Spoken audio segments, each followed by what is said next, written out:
So in our last lesson, we reviewed the story of Isaac's unintentional blessing of Jacob and the results of that, Jacob's deception.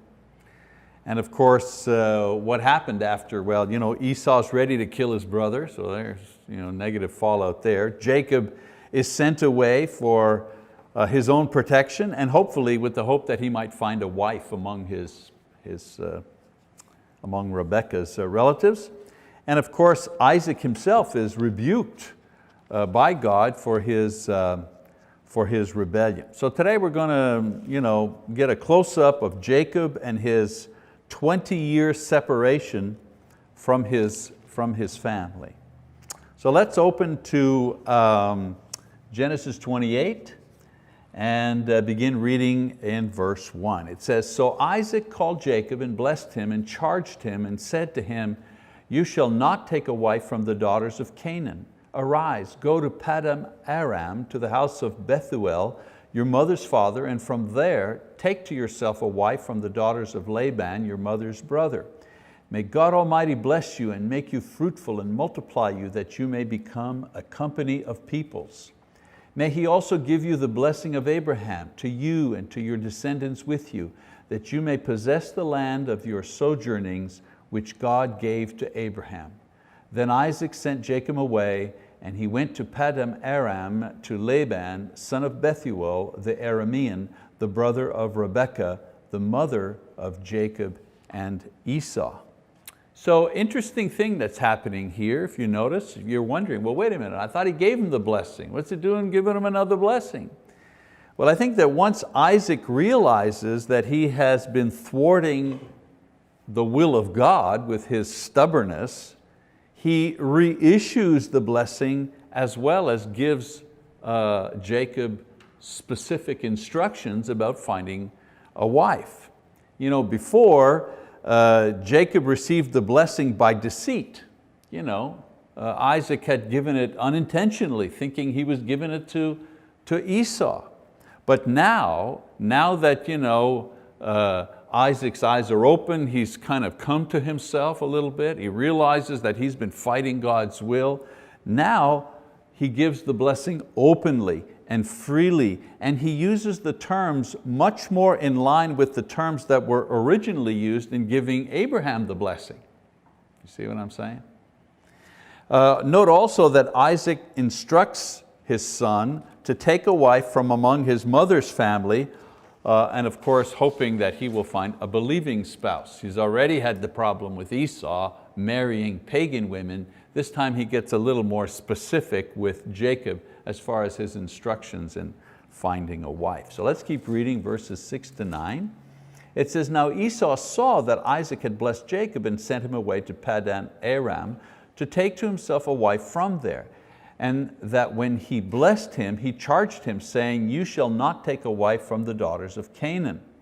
At that, Jacob had obeyed his father and his mother and had gone to Paddan Aram. So Esau saw that the daughters of Canaan displeased his father Isaac. And Esau went to Ishmael and married, besides the wives that he had, Mahalath, the daughter of Ishmael, Abraham's son, the sister of Nebaioth." So we even see, there's like repentance all around here. Isaac gives the proper blessing and good information. Jacob, the obedient son, listens to his father's instructions, and so on and so forth. And even a little bit of repentance on Esau's part, seeing that his pagan wives were a concern to his parents and that the blessing was now officially and openly Jacob's. No going back now, no struggling for that blessing, it's a done deal.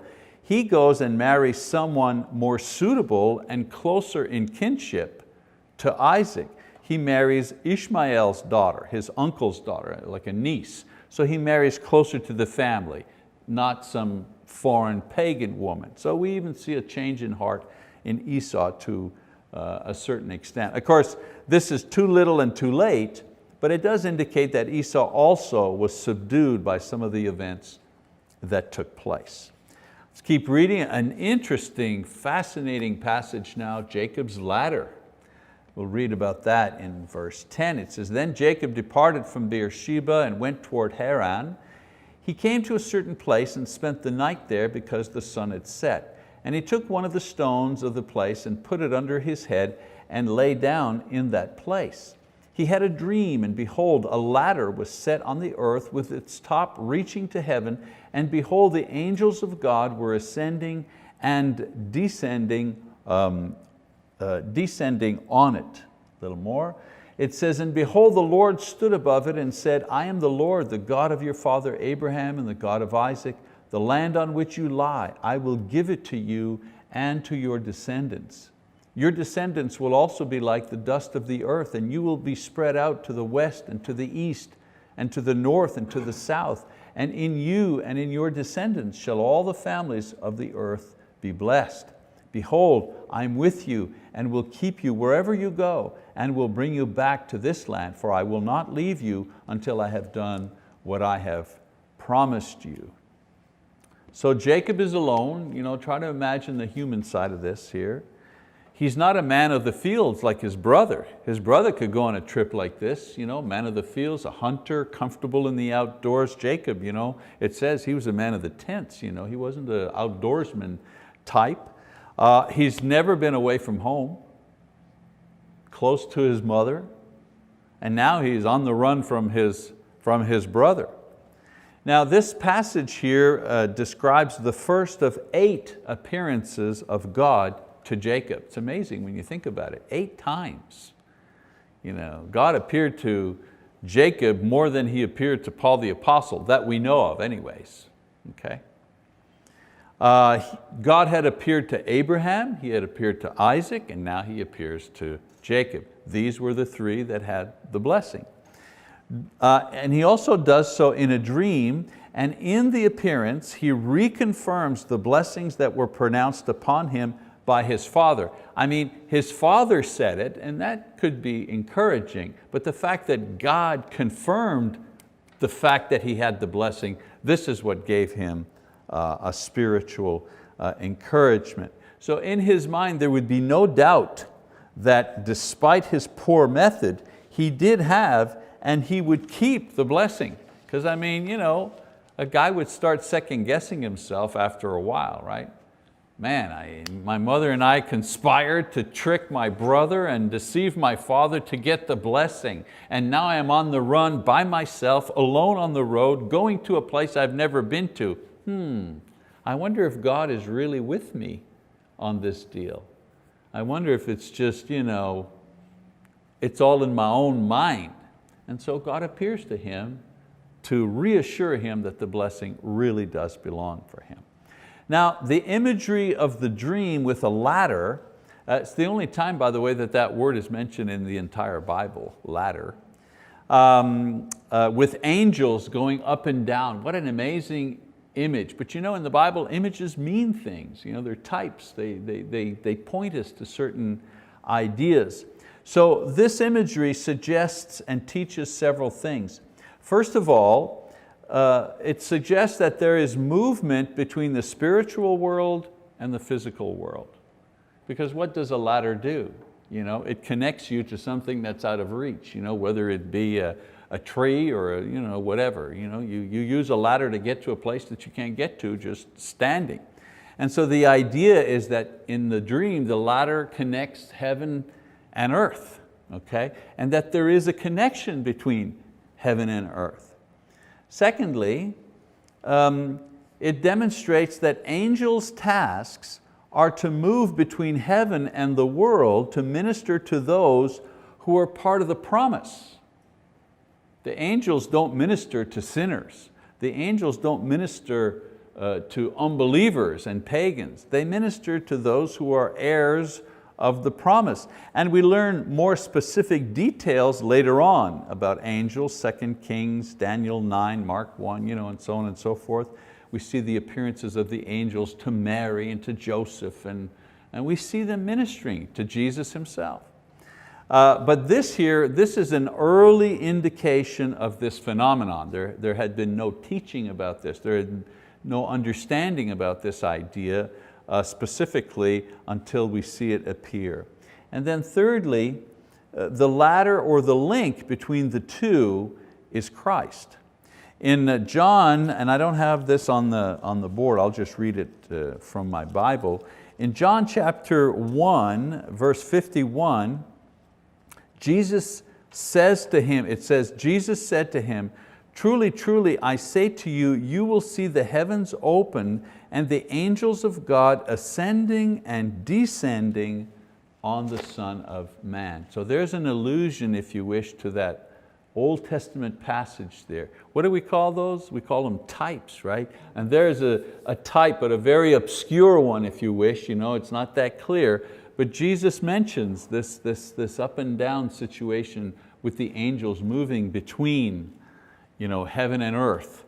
And the ladder, we're wondering, well, what's the ladder represent? Well, Christ is the ladder. He is our bridge between this place and the next place, not the angels. The angels are not the ones that bring us to heaven, so to speak. They're not the mediators, they're not the go-between. Jesus is the go-between. So the imagery here doesn't explain this to Jacob, except in a very oblique way, but rather later on in the Bible, Jesus uses it to refer to Himself, as I've read from John. The angels minister to the saved by the power of and on behalf of Christ, who is the link between heaven and earth. So we move along to verse 16. I'm not going to read it all here, just summarize some of it. Jacob awakens from his dream and he does several things which are significant. First, he builds a pillar to commemorate the spot where God met and appeared to him in this dream, and he offers a sacrifice of oil on, and a pillar is just stones, stones that are one on top of another. Now later on, he's going to return and actually build an altar there in Genesis 35. He actually builds an altar at this very same place. Whoops, I'm a little too fast. He names the place Bethel, which means the house of God. And he makes a vow to give God a tithe of all he has as a mark of appreciation for God being his God and providing for him. So now we go to Genesis chapter 29, and we begin reading about the story between Jacob and Laban. Eventually he arrives, and this is the story picking up in chapter 29, beginning in verse 1. It says, "Then Jacob went on his journey and came to the land of the sons of the east. He looked and saw a well in the field, and behold, 3 flocks of sheep were lying there beside it, for from that well they watered the flocks. Now the stone on the mouth of the well was large. When all the flocks were gathered there, they would then roll the stone from the mouth of the well and water the sheep, and put the stone back in its place on the mouth of the well. Jacob said to them, 'My brothers, where are you from?' And they said, 'We are from Haran.' And he said to them, 'Do you know Laban, the son of Nahor?' And they said, 'We know him.' And he said to them, 'It is well with him?' And they said, 'It is well. And here is Rachel, his daughter, coming with the sheep.' So Jacob is about 75 years old at this time. And in chapter 29, we see him finally arrive at his destination. In a similar way as the servant who found his mother for his father, he arrives in the same way, near a well, finds eventually the woman that will become his wife, and finds out she's the daughter of his uncle, exactly what he had been looking for. Now in verses 7 to 12, upon seeing Rachel, we're not going to read that, he's overcome by emotion in being reunited with his family. Some people like to read this and say, oh, it was love at first sight. No, this was not the idea. The idea is, I'm alone, I'm alone, I'm alone, I don't know where I am, this is a strange land, how am I going to find my way? And the person that he meets first is someone from his family. So, it's emotional, it's relief. It's just, you ever be at the airport? I love being at the airport waiting for somebody, because you're waiting for somebody, but you're watching the arrival. It's always great. It doesn't matter what nationality, I've always noticed, it doesn't matter what nationality or age or anything, rich, poor, when the person you're waiting for comes, there's that look of, oh, hi, welcome, and so on. So this is kind of where we're at emotionally. It says here that he kisses her, but again, not a romantic kiss, but a greeting like you would kiss a relative, embrace, I think is the is the word. And she, of course, goes and tells her family. So we pick it up in verse 13. He says, so when Laban heard the news of Jacob, his sister's son, he ran to meet him and embraced him and kissed him and brought him to his house. Then he related to Laban all of these things. Laban said to him, surely you are my bone and my flesh. And he stayed with him a month. Then Laban said to Jacob, because you are my relative, should you therefore serve me for nothing? Tell me, what shall your wages be? Now Laban had 2 daughters. The name of the older was Leah, and the name of the younger was Rachel. And Leah's eyes were weak, but Rachel was beautiful of form and of face. Now Jacob loved Rachel, so he said, I will serve you 7 years for your younger daughter Rachel. And Laban said, it is better that I give her to you than to give her to another man. Stay with me. I'm never quite sure about that answer, how, if that was a compliment, well, she might as well go to you, to somebody else. But anyways, I think that was a way of underscoring, 7 years is a long time, and I think he was kind of downplaying that. Anyways, Jacob is reunited with his uncle, stays with him. His uncle offers him a job. Pretty easy to see that Jacob's got nothing. Young guy runs away, tells his uncle the whole story. All right, and we find out that Laban's a pretty shrewd guy. So he offers him a job, 7 years of free service in return for Rachel in marriage. And of course, in those days, a dowry needed to be provided. He had no money to provide a dowry, so he offered his service and labor. And this was a good deal for Laban and for Jacob, because as I say, he was without means, and so this was a way of showing his true love and value that he placed on Rachel. Now the Bible says that Rachel was beautiful of face and form, and Leah was tender-eyed, kind of a generous way of describing this woman.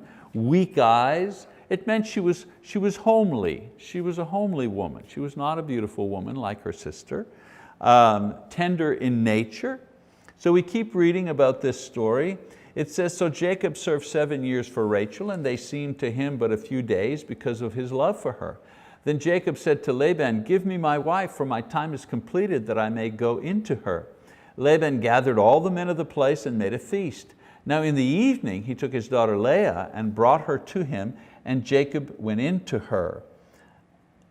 Keep going. Laban also gave his maid Zilpah to his daughter Leah as a maid. So it came about in the morning that, behold, it was Leah.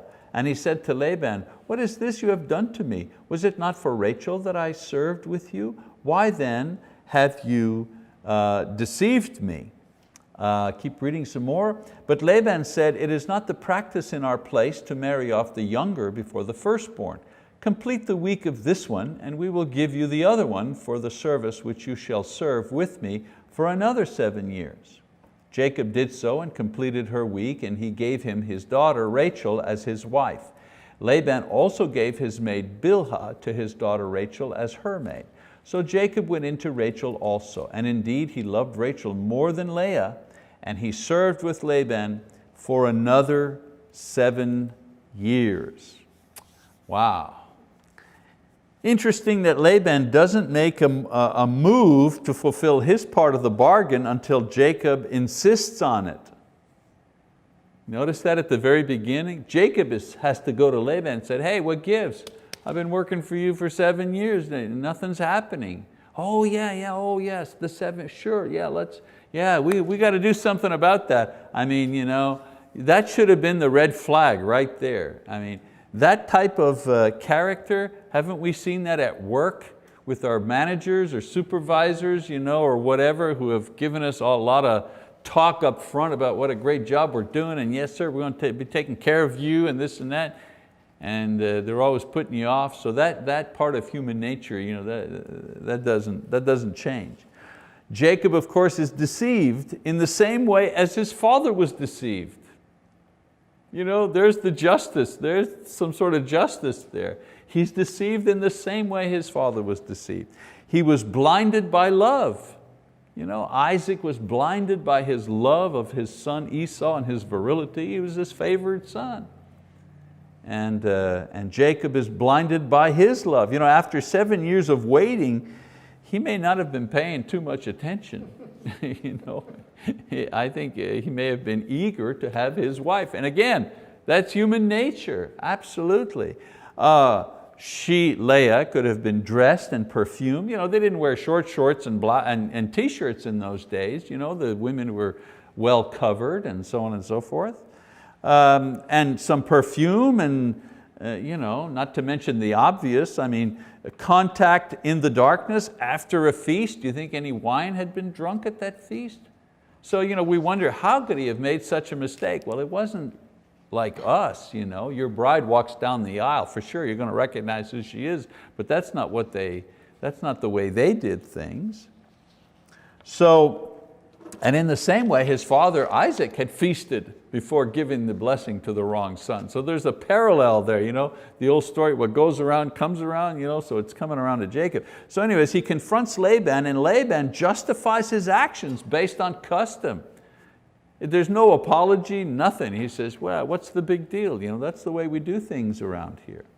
So then a new agreement is made where Leah's week, 7 days, is fulfilled in order to confirm her marriage. And then Jacob can have Rachel, and he agrees to this. And some people say, why would he agree to this? Well, he doesn't have anything. Everything he could have accumulated for himself in 7 years, he didn't, because he gave him 7 years of free service to obtain Rachel. He was a boarder. He had nothing for himself. So what is he going to do? Get mad and walk away? So he walks away with Leah. He has no way to support her. So he's stuck. The new agreement is made. Leah's week is fulfilled. And Jacob agrees to this, and a week later he consummates his relationship with Rachel and stays on to work for Laban another 7 years.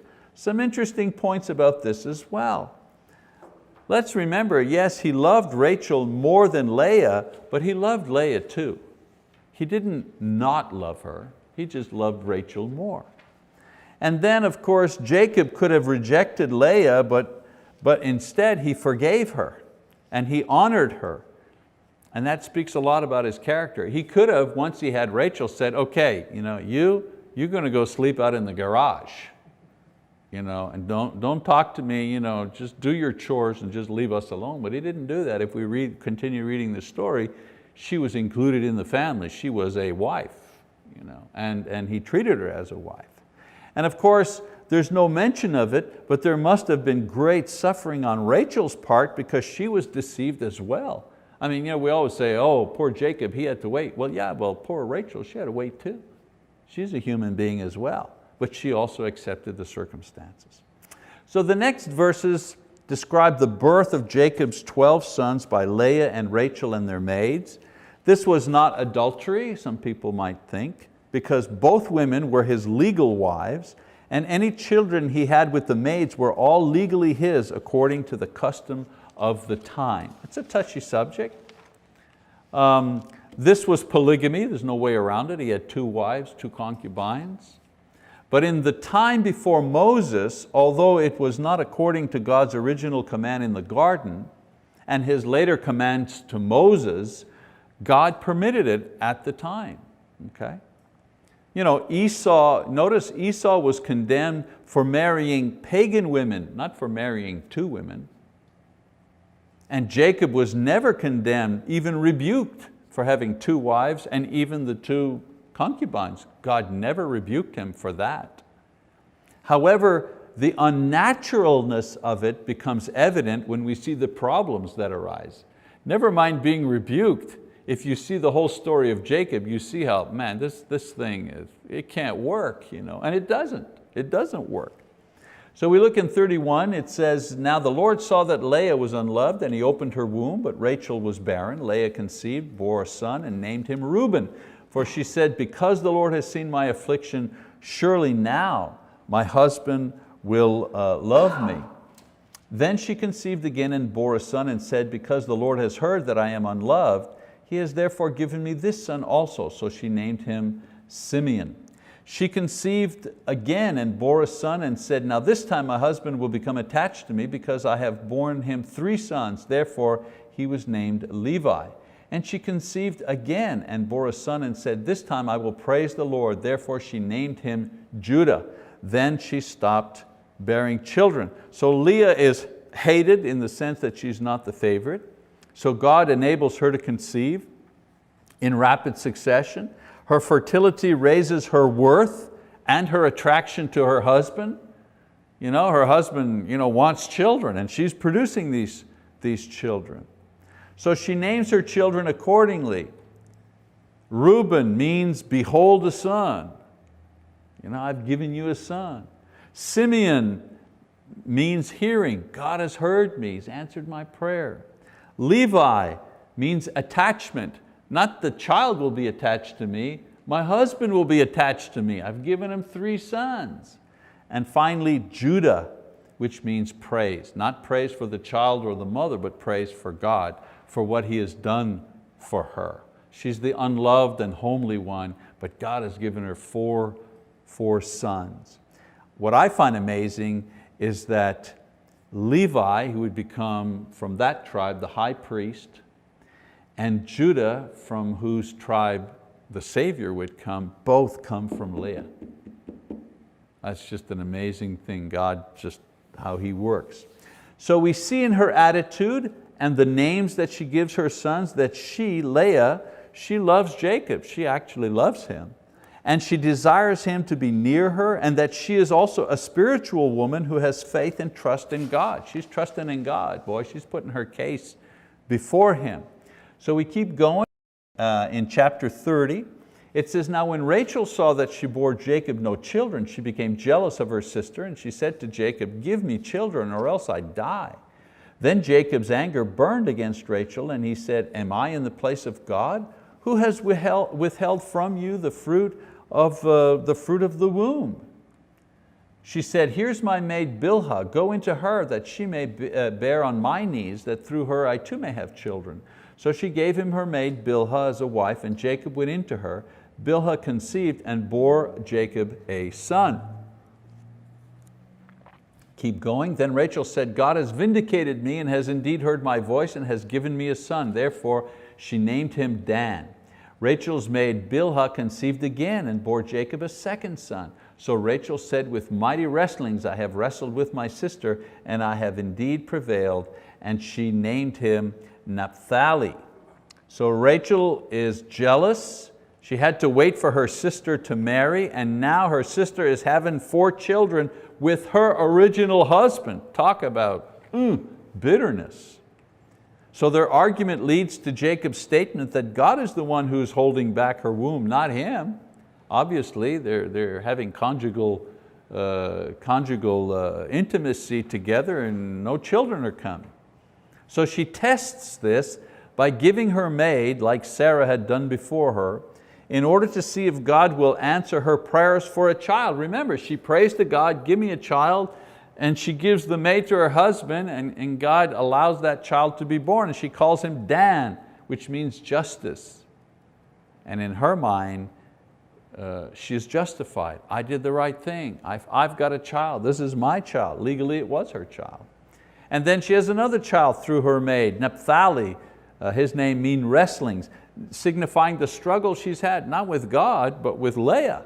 These 2 women are struggling with one another, for their husband's love, and also for priority as a wife. So we keep going, verse 9. Oh yeah, there we go. There are the 2 names there that I mentioned. Then in verse 9 it says, when Leah saw that she had stopped bearing, she took her maid Zilpah and gave her to Jacob as a wife. Leah's maid Zilpah bore Jacob a son. Then Leah said, how fortunate. So she named him Gad. One more, it says, Leah's maid Zilpah bore Jacob a second son. Then Leah said, happy am I, for women will call me happy. So she named him Asher. So Leah also uses the same method to continue providing children for her husband. Maybe the need to produce children overrode the jealousy of having him have sex with other women. I mean, human nature is the same. I'm fairly certain that no woman enjoys watching her husband having sex with their maid. I mean, human nature is not like that. but the desire to compete with her sister was so great that they were just willing to do these things and hurt themselves in the process. In any case, it was a way of producing a lot of children very quickly, and this was a clear advantage, not only to Jacob, but to the family itself. Zilpah has 2 sons. She names them fortunate, Gad means fortunate, and happy, Asher, which reflect her feelings about these children and her situation. Keep reading here, verse 14. Now in the days of wheat harvest, Reuben went out and found mandrakes in the field and brought them to his mother Leah. Then Rachel said to Leah, please give me some of your son's mandrakes. But she said to her, is it a small matter for you to take my husband? And would you take my son's mandrakes also? So Rachel said, therefore he may lie with you tonight in return for your son's mandrakes.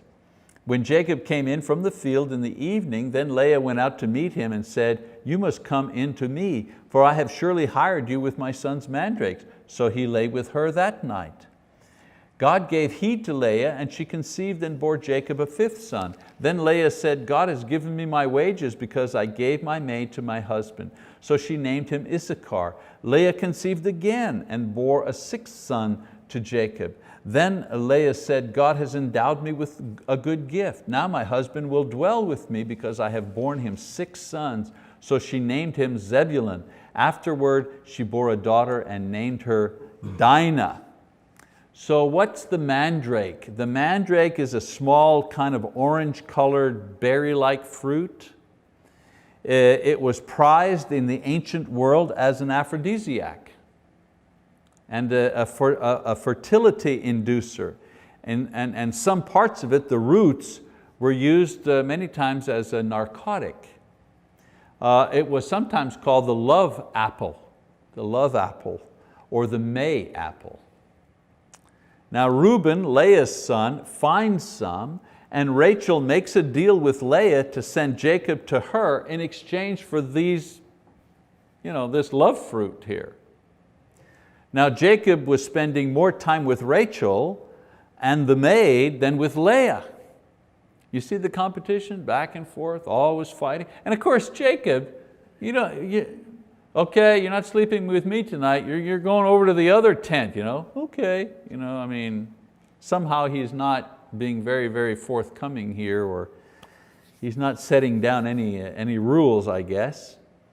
Rachel wanted the mandrakes to try to get pregnant. So she wants to get pregnant thinking these mandrakes are going to do it. So what does she do? She exchanges the mandrakes that her sister has in exchange for her husband going to sleep with her sister, figuring that later on when her husband comes back, she'll be more fertile and be able to produce a child. So Jacob agrees, and what happens? Well, Leah gets pregnant from their union and names the child Issachar, which means reward. And this turns Jacob's attention once again to Leah. And so she conceives again and another son, Zebulun, meaning dwelling. My husband's going to finally dwell with me. And then Jacob now has a 3rd child at this time, a girl named Dinah, which means judgment. The idea means God has judged in my, not God is judging us because we're being bad. They're doing this thinking, yes, this competition here, who produces more children, so on and so forth, this will please our husband, I'm going to win my husband, I'm going to be the number one wife. So many years later, Rachel will finally give birth to a son, and she'll call him Joseph, which means to take away and to add, meaning that her reproach for barrenness was finally taken away, and her new son added joy into her life. And then much later on, she'll have a final child, Benjamin, but not in the passage that we're looking at today. So this ends the account of the birth of Jacob's family at that time. One more son, as I mentioned, and other daughters are to be born later on, but these are the main ones.